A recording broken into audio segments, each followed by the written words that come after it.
हवा का मौसम बता रहा है कि वो जुल्फ अपनी लहरा रहे हैं। हवा का मौसम बता रहा है वो जुल्फ अपनी लहरा रहे हैं। सवारी तैबा से चल पड़ी है, हुजूर तशरीफ ला रहे हैं। नारे तकबीर, नारे रिसालत, हजरत अल्लामा शाह मुफ्ती सलमान अजहरी शाह साहब क़िबला, नारे तकबीर। वो आएंगे, आते होंगे, अभी आएंगे।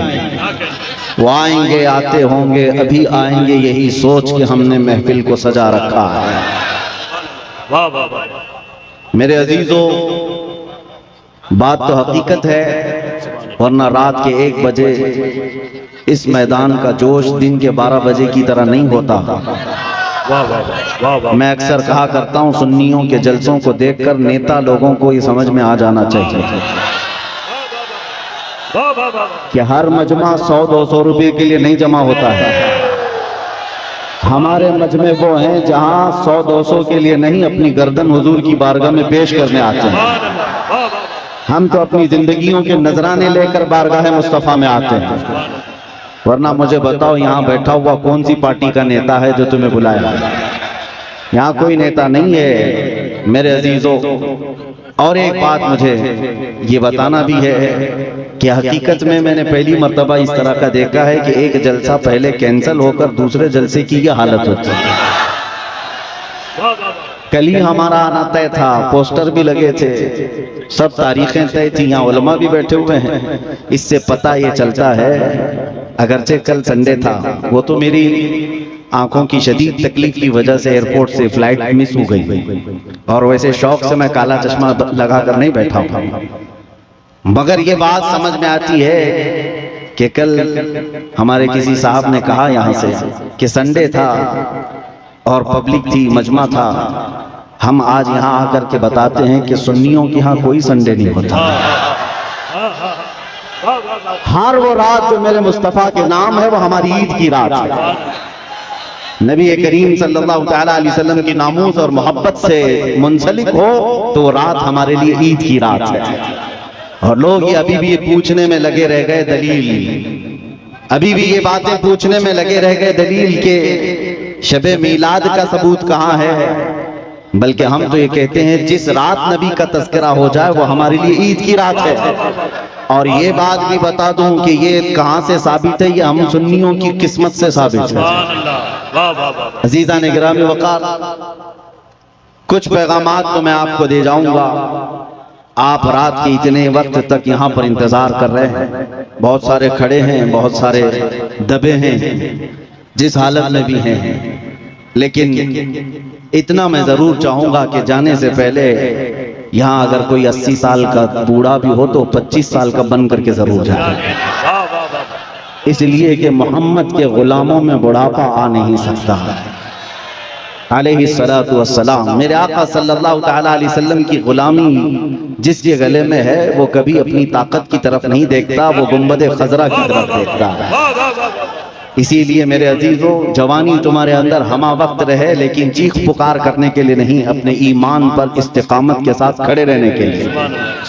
तुम्हारी जवानी हो अपने दीन पर कायम रहने के लिए और अपने नबी की अजमत का झंडा बुलंद करने के लिए। फिर देखना वो वक्त आएगा, वो वक्त आएगा जो खौफ और हिरास का माहौल तुम्हारे दरमियान में है वो कीड़े मकोड़ों के अंदर चला जाएगा।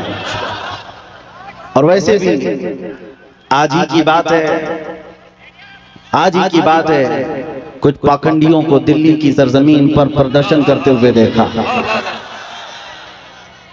मेरे अजीजों, ये बार बार की बात है, कुछ लोग आए वहां प्रदर्शन करते हुए, उन्होंने ये ऐलान किया कि मेवात में, नूह में जो फसादात हुए, मुसलमानों ने ऐसा किया वैसा किया। और फिर उनके जो वो बड़ा पाखंडी है, कई 6-6 महीने के बाद जो बाहर आता है, उसने कहा कि बार बार मैं एक जुमला सुनते आ रहा हूं उस पाखंडी से। आज फिर न्यूज बाइट में ये कहा कि 2029 में देखना यहाँ का प्रधानमंत्री मुसलमान हो जाएगा। यह हमारी बात नहीं है, हमारी बात नहीं। तुम्हारे सीने में जो खौफ है वो तुम्हें सता रहा है। तुम्हारे दिल में जो डर है वो तुम्हें खौफ और हिरास में मुब्तला किया है। एक बात बताओ है सुन्नियों, मॉब लिंचिंग किसकी होती है? हमारी होती है ना। मारे हम जाते हैं, काटे हम जाते हैं, हर जगह तोड़े जाते हैं। हम लोगों को आज तक 70 साल से फुटबॉल की तरह तुम खेलते आए हो। हमारी पूरी जमात को टुकड़ों में तुमने तब्दील कर रखा है। हमारे पास क़ियादत नाम की चीज नहीं रह गई, सियासत में हमारा नाम नहीं रह गया, कुछ नहीं है इस जमात के पास। सुप्रीम कोर्ट के रिटायर्ड जजेस कहते हैं कि मुसलमानों की हालत हिंदुस्तान में दलित समाज से भी नीचे आ चुकी है। फिर मैं पूछता हूं, जब हम इतने टूटे बिखरे गरीब हैं तो ये दज्जाली मीडिया में 24 घंटे हम क्यों हैं? सारा डिबेट हम पर क्यों होता है? सारा डिबेट हम पर क्यों होता है? सबके निशाने पर हम क्यों हैं? मेरे अजीजों, क्या ये अकल में आने वाली बात नहीं है तुम्हारी? तुम सोचते नहीं अगर हम कुछ नहीं है तो जिक्र इतना क्यों है? क्या कहने? वाह वाह। जो कुछ नहीं है उसका जिक्र होना ही नहीं चाहिए। एक तरफ तो तुम कहते हो इनकी तादाद बहुत कम है, ये टूटे बिखरे हुए हैं, पंचर पुत्र नाम से भी तुम पुकारते हो, लेकिन पूरी इतनी बड़ी मेजॉरिटी कौम को अगर किसी कौम से डराते हो तो हम ही हैं। तुम्हारे पास डराने के लिए कोई और ताकत नहीं, मुसलमानों को लेकर डराते हो। मैं एक बात बताता हूं, तुम्हें नहीं पता है नौजवानों तुम्हारे पास क्या है, कुत्तों को जरूर पता है। तुम्हें नहीं पता है तुम्हारी कुव्वत का आलम क्या है, इसलिए कि परसों तुम्हारी सोहबत खराब हुई, इस वजह से तुमने अपने असलाफ की तारीख भुला दी।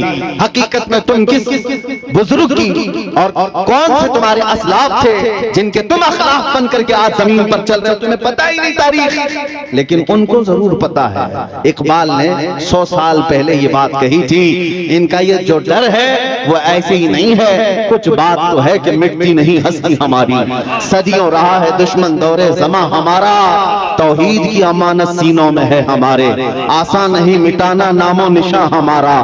यूनान और मिस्र रोमा सब मिट गए जहां से, बाकी मगर है अब तक नामो निशा हमारा। नारे तकबीर, नारे रिसालत, ख्वाजा का। हमारी अपनी हैसियत क्या है?